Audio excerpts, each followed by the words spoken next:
Let me jump to this story. This is a story from Newsweek, and it helps us understand why it is that we end up with the politicians we end up with. Jennifer Lawrence admits to having nightmares about Tucker Carlson. Just wants to date him. Come on. Okay, yeah, right. Who doesn't? She's just mad. Yeah, In her wasn't that interview, the she AOC said, thing? This was, that people want to date her? Yeah, you're just upset because you want to date me. Yeah. Look, exactly. in Vogue's October issue, she said that she has recurring nightmares. She says, I can't F with people who aren't political anymore. You live in the United States of America. You have to be political. It's too dire. Politics are killing people. She said that she has nightmares starring Tucker Carlson. Huh. Okay. These people, they're out of their minds. Yeah. You know, we talked about, wild boars, guns. These are people who've probably never stepped foot in a wooded area. They've probably never driven outside of an incorporated town or whatever. Been attacked by a raccoon lately? What was the old saying? First world issues? Yes. Yeah. So My Jennifer life Lawrence, is so good. Let's just Google Jennifer Lawrence net worth. Oh yeah, what is it? What is that net worth? Did you get it? Millions and millions, I'm sure. Of course it is. Jennifer Lawrence net worth is averaged at $160 million. Wow. I'm sorry for she's the victim right now, guys. We need to understand that. She's the victim in this, and we all need to feel sorry for her. Her and Meghan Markle. Yeah. They're the real victims right now. Dreams are funny. Tucker Carlson net worth $30 million. Yeah. Oh. She's worth what was that, like almost just over Almost 5 3 times. Yeah. Yeah. Well, it was Oh, 5, sorry. 160. Yeah. More than 5 times Tucker Yeah. Carlson's net worth. This is what happens.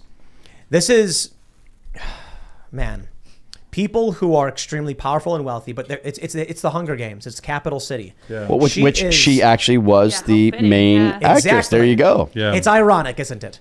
That she in real life represents the snooty people drinking Ipecac to vomit and keep eating while poor people actually suffer. And the funny thing about the Hunger Games, the movies, I don't know if it's the same thing in the books. The people in the Capitol are oblivious to the suffering of the people outside for the most part. And they're all weird looking. Oh yeah. They're all kind of With like blue hair vaguely and blue hair, They're all- shaved heads. slightly androgynous and bizarre and uncomfortable and So the problem is you get someone like Jennifer Lawrence, and one of the quotes she has, I don't know if it's in the Newsweek article, but she said, here we go.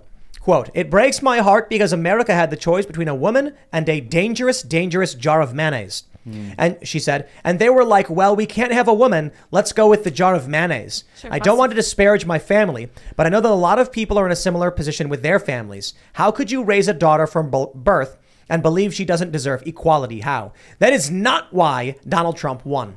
I would say the big reason when it's a choice between Donald Trump and Hillary Clinton is that, I don't know, Hillary Clinton the Clinton Foundation was receiving money from foreign governments while she was Secretary of State, that the Obama administration got us entangled in a bunch of wars, that Hillary Clinton said, we came, we saw, he died. Yeah, give me that against a Donald Trump. You know what? I still didn't vote for him. But then you give me Joe Biden and you give me 4 years of what Donald Trump was trying to do. And I was like, okay, all right. As if the big issue for me is that Hillary Clinton is a woman. No, it's that she's a psychopathic, she's a sociopathic murderer. Also, what they did to Bernie Sanders was unconscionable. Bernie was winning that election. He had all the energy, and then the Clinton, I don't know what The DNC basically, yeah. That was under Donna Brazile, and if you remember, Donna Brazile actually was even giving Hillary Clinton the questions ahead of time before the presidential nomination debates. Right. And she was caught doing this, and she profited massively off of this. She gave Hillary the questions when she was Before the about to debates. debate Bernie. That's exactly And right. Before the Bernie debates. didn't have the questions. Correct. So that's Yeah. insane. If you This- know that, how Yeah. could you, But in your, like, that's why I But didn't this- support it. this is the mentality that we're up against. Her vote is equal to yours, Daniel. So when you vote and she votes, she's like, you just want to vote for mayonnaise. And you're like, I have very serious concerns about how people will live when there's no energy. You hate women. You're No, a racist. no. This is the new thing. You're a xenophobe. You know, when you don't think exactly like them, they want to name call. And we saw this from the president himself. You know, I call him the selected, not elected president of the United States. But you saw this where that's exactly what he did. He's gone now to name calling and telling all of us, you know, first it was we're deplorables. Now we're extremists just because we care about our nation and we are, you know, God-fearing, America-loving individual patriots. And now all of a sudden we're labeled as extremists as a result of it. You know, we don't think like you. We don't act like you. We don't behave like you. Therefore, you are a racist or a xenophobe or an extremist. You know, this is really where the left has gone. And meanwhile, the rest of us who are sitting as part of MAGA or sitting as part of the America First agenda, we're just simply saying, well, no. We just care about getting back to constitutionality, freedoms, liberties, the rights for individuals, the rights for individual states, the ability for people to make their own decisions, for the protection of our children, the betterment of all of America, getting back to American exceptionalism. No. You're an extremist. Jennifer Lawrence cares so deeply about women's issues that she stood next to Harvey Weinstein, probably did unspeakable things to him to get ahead in her career and to get the leading roles that she did as a 16-year-old, and watched dozens of women get abused by Harvey Weinstein, and but you know what? She cares very, very deeply about women's issues. Is her relationship Hugely with that deeply. guy? Was that a big story? That's known, absolutely. Yeah, absolutely. I always love how they say we care so much about women's rights, but at the same time, they won't protect or even try and prevent women's sports from being taken as a B or a C or a D role for biological born men. What was the one, Winter's Bone, to the one that was awful with Bradley Cooper, where the Silver Linings Playbook. She's got a long history with Harvey Weinstein, and you did not get a leading role as a lady in a Harvey Weinstein film unless you did the things that Harvey Weinstein wanted you to do. The article from Newsweek, did you get 8 hours ago?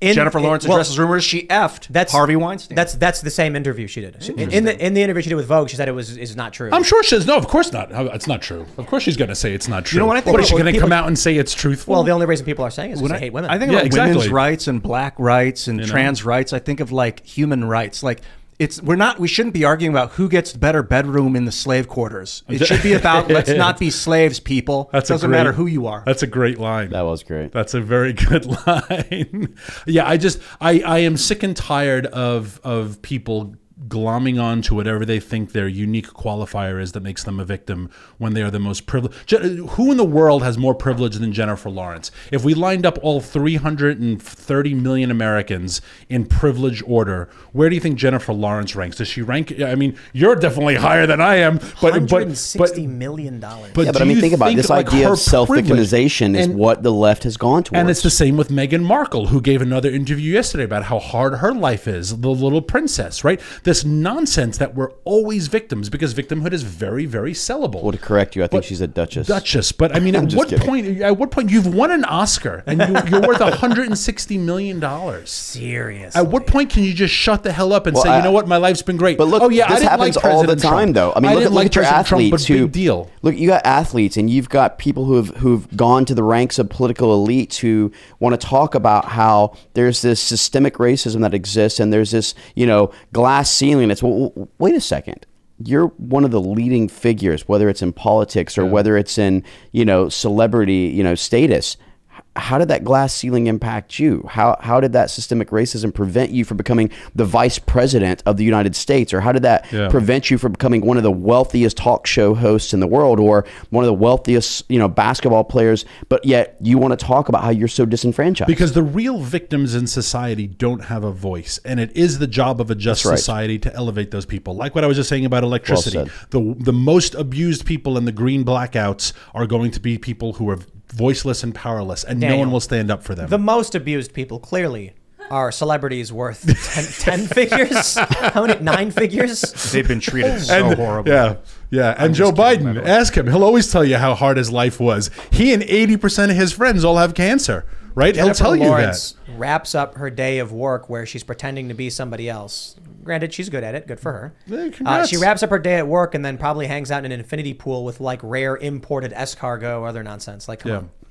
$160 million net worth. It's good money. It's like in Iron Man 2 when Justin Hammer, the bad guy, is eating the dessert and he's like, it's Italian, I have it imported every day or whatever. It's like, okay, we get it. Well, that sounds like Nancy Pelosi when she was talking about how disenfranchised she was while she sat in front of, what was it, like $30 pints of ice cream behind her $30,000 She's like, I know everyone's refrigerator. suffering, but I've got $30 ice cream in my freezer. I will say this, I've had that ice cream once in my life and it is really, really, really good. But it is like $15 for a little tiny thing. It was remarkably good. But I can't afford it. I can't afford it on the regular. And she opened up her drawer. By the way, her Sub-Zero was $20,000 and she had two side by side. And she opened up her freezer drawer and she had it probably about $200 worth of ice cream in her $25,000. I'm sure if you'd open up the main one, it would have been nothing but like vodka, because we all know that she's like perpetually drunk. It's fascinating to me that there are Joe Biden, the Democrats come out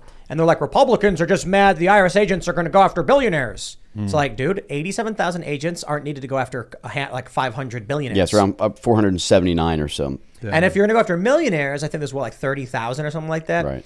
Yeah, you still don't need that many IRS agents. One IRS agent can handle multiple people when they're But again, though, I go back to the idea, which is that, okay, if you're there to audit me, I understand if you're trying to say, all right, I need calculators and ink cartridges and things like that, but why do I need $600,000 in small caliber ammunition? Why do I need a roles and responsibility that says that I need to be able to issue deadly force? I need to go ahead and be able to detain, search warrants, etc. This is deep state police force being done. And I'll tell you something, the average American is not coming to me, and my constituents, by the way, are not coming to me and saying, hey, you know what we really need?